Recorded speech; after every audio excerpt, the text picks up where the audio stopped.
In the last couple of years, this particular Sunday, second Sunday of Easter, has received the title of Divine Mercy Sunday. And it's interesting that when Jesus first appears in his risen state to the disciples, they are huddled in fear. For being Jesus' followers,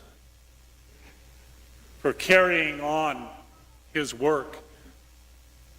At that stage, they were of no good to anybody. Jesus knew that, so when he first showed himself, he spoke of peace, and he spoke of forgiveness. Because that is what would set them free from their fear, from their embarrassment, from their guilt at how they behaved or how they didn't behave during Jesus' crucifixion.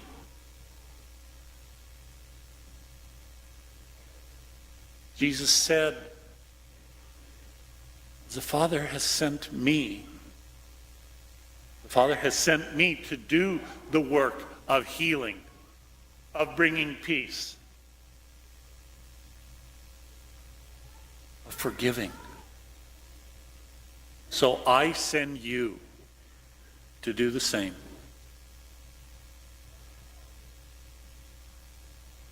Forgiveness, for many of us, may be a challenge.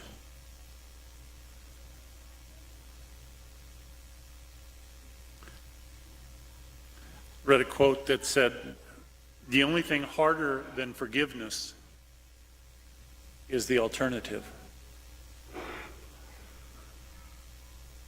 The only thing harder than forgiving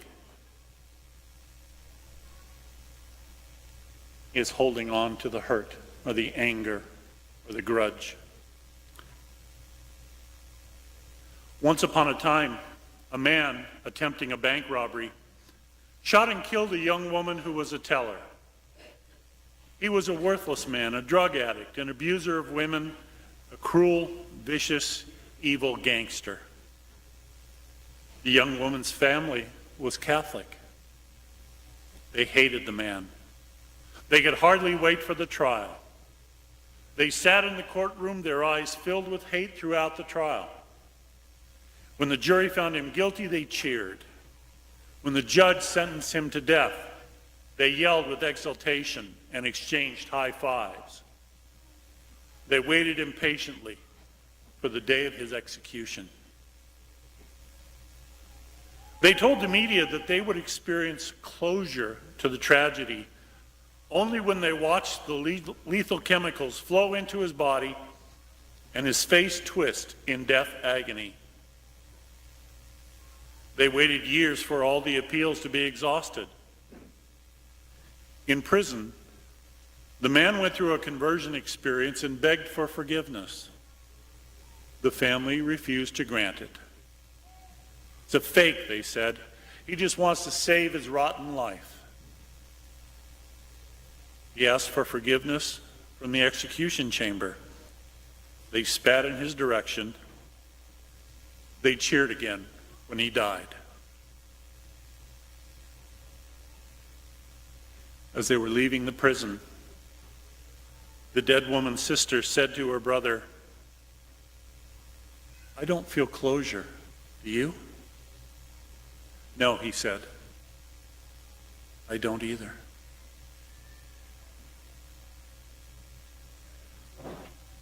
Sometimes when we have been hurt, many times major ways, other times minor ways that we have chosen to hold on to and blow up and make them major.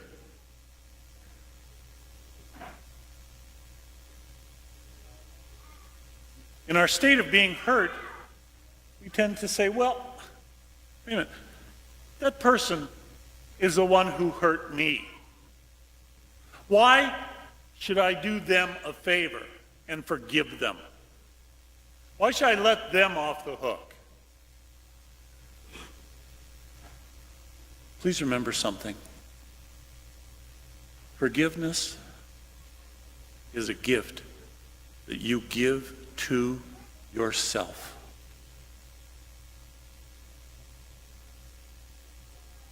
You make the decision that I am not going to let this past experience dominate me, define me, haunt me, poison me anymore. I'm the one who, for whatever reason, is carrying this around. I think in doing so that somehow I'm getting even with that other person. But they're not being affected at all. And I'm the one whose spirit is being poisoned. Please remember that. Forgiveness is a gift you give to yourself. Once upon a time, there was a man who counted carefully all his grudges. He remembered all the cruelties of the schoolyard, the taunts from his class when he did something well, the lame-brained irresponsibilities, as he saw them, of the young women he had dated, the dishonesty of his business associates, the insensitivity of his wife, the ingratitude of his children. So many people had done such terrible things to him that he figured there had to be a conspiracy. Who could have organized such a massive conspiracy? He thought, only God. For some reason, maybe it was his face, God did not like him. That was unfair, but what could he do? If God had a grudge against him, that was God's privilege. But then he had the right to hold a grudge against God. So he died lonely and isolated, hated, he thought, by everyone who ought to have loved him. On first meeting God, he said, I have a grudge against you. And God replied, so what? I don't have a grudge against you. So forget about it. Then God showed him the people at his funeral mass. All the people who had injured him were sobbing in church. And God said to him, do you think maybe you missed the point?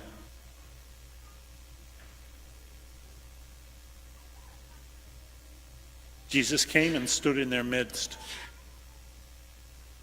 But their hearts had to be open. Thomas, it took a little longer. But his heart was opened as well. And they forgave themselves. They forgave each other. And they went out into the world. And with the guidance of the Spirit began to make the church that is supposed to bring God's forgiveness to all.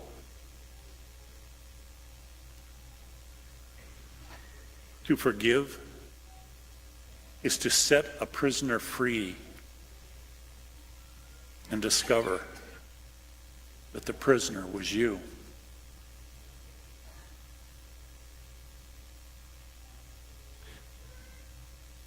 Peace